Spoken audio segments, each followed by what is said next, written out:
My name is Rob Clarke and I work at CCP Games as a software engineer. I work mostly on the VR aspects of EVE Valkyrie. I mean, I basically work with people like Oculus and stuff and getting the actual VR experience correct in the game. The biggest challenge we've had so far in getting the game to run, in developing for VR, is getting the game to run at a sustainable sort of like 60 frames a second or even higher.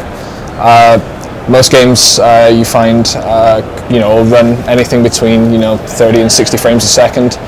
For virtual reality, this ideally needs to be much higher than that to sort of have a sustainable experience.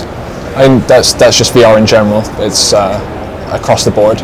We're pretty excited to sort of like push the envelope with VR. It's pretty exciting being at the forefront. Working with our partners to sort of bring a really kind of awesome virtual reality experience to potential players.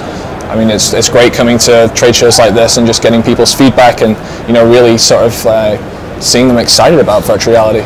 Definitely for me, the most awesome thing about VR is being immersed in the virtual worlds. Being able to put the headset on and being able to completely sort of like push out the real world and really experience like different places, different experiences, that kind of thing. It's really quite cool. CCP is obviously looking to push Valkyrie out as soon as Valkyrie's ready and when the platforms are ready. So as soon as that happens, we'll be good to go. Currently, there's no connectivity between EVE Valkyrie and EVE Online, but there's always the potential in the future for that to happen. But at the moment, we're really focused on getting a core experience for EVE Valkyrie before we start looking at making any of those changes. Well, I mean, if larger video games companies do come into this, I think it's an absolutely amazing thing for VR. Definitely be able to get the experience across to a lot more people than just smaller titles and stuff will, and hopefully that will drive a much higher adoption rate across the whole industry, which is pretty amazing for VR in general.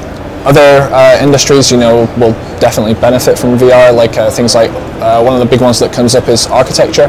Being able to sort of like walk into say you're wanting to sort of like build a new house or look at a new house.